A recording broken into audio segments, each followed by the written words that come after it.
Activist and leader of the Free Kenya movement, Bob Njagi, has broken his silence on his 32-day abduction ordeal, during which he opened up on how he was held in a tiny dark room and tortured. The activist gave an emotional account of his harrowing 32-day abduction, breaking down in tears as he recounted the torture he endured. Njagi says he was isolated from the outside world in a 6-by-6 feet room and was denied food for 2 days.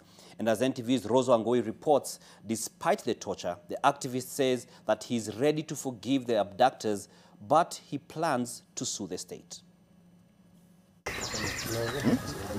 Activist Bob Njagi, accompanied by his fellow activists, held a press conference in Kitengela where he recounted the terrifying experience. Njagi, while narrating his ordeal, revealed he was abducted in Mlolongo on August 19th while traveling in a matatu. The activist explained 4 masked men approached him and accused him of carrying a gun. The men then dragged him out of the matatu and bundled him into a white car. Inside the white vehicle were 5 men, 2 in the front and 3 at the back.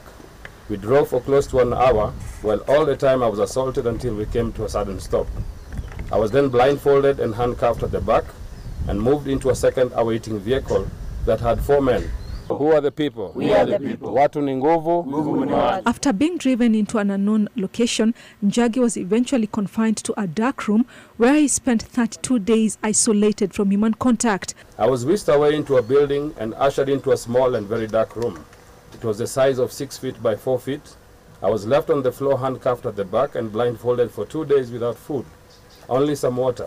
That was People power, people power, higher power. People power, higher power. Who are the people? We are the people. Njagi spoke of the traumatic conditions that he was subjected to during his captivity. The second room had a small withered mattress and a blanket. This is where I stayed locked up, handcuffed, blindfolded for the next 30 days. The room was completely sealed with no light during the daytime or nighttime. The only human interaction I got was when the door would be opened twice a day. In the morning, they would open and hand me a cup of tea while removing the waste bucket and replacing it with another one. During lunch hour, I was served with a meal that would barely keep me alive. The food was unpalatable, but I forced myself to eat in order to get some strength and to live to see another day, hoping and praying that God would rescue me from this ordeal. I was dehydrated and lost a lot of weight during the 32 days of abduction. Once a week, I would be led blindfolded into a room where I showered for 10 minutes before returning back to my cell. I was held incommunicado throughout my abduction and denied all freedoms and rights enshrined in our constitution. On September 20th at around 12:30 a.m., Njagi was taken from the cell, blindfolded and driven for 30 minutes before being dumped. Finally, the car stopped and one of the men informed me that they were going to release me, gave me some money, 400 shillings for bus fare, and removed me from the car. They asked me to sit on the ground and to remain there until they left. I heard the doors shutting and the cars speeding off. By the time I removed my blindfold, they had already disappeared into the dark. Despite the ordeal, the activist claims that he was ready to heal and move on. I have since forgiven my captors and asked God to forgive them too. I, however, will pursue justice and plan to sue the government for this ordeal in order to stop any other such abductions. Njagi says his abduction was directly related to his active role in the July anti-government protest. I was illegally arrested twice on 2 separate occasions. On both occasions, I was violently arrested and physically assaulted by the police and denied my right to seek counsel or communicate with my family members. Earlier today, Bob Njagi was meant to address journalists at a certain hotel, but the meeting was interrupted by the police, who laid siege to the venue, momentarily preventing journalists from accessing the area. Later in the afternoon, Njagi, alongside members of the Free Kenya movement, were able to speak to the media at a hotel within Kitengela. Shortly after the presser, in a twist of events, several police officers were spotted within the hotel. Njagi had to be whisked away. Security officials had been monitoring and tracking movements of the activist.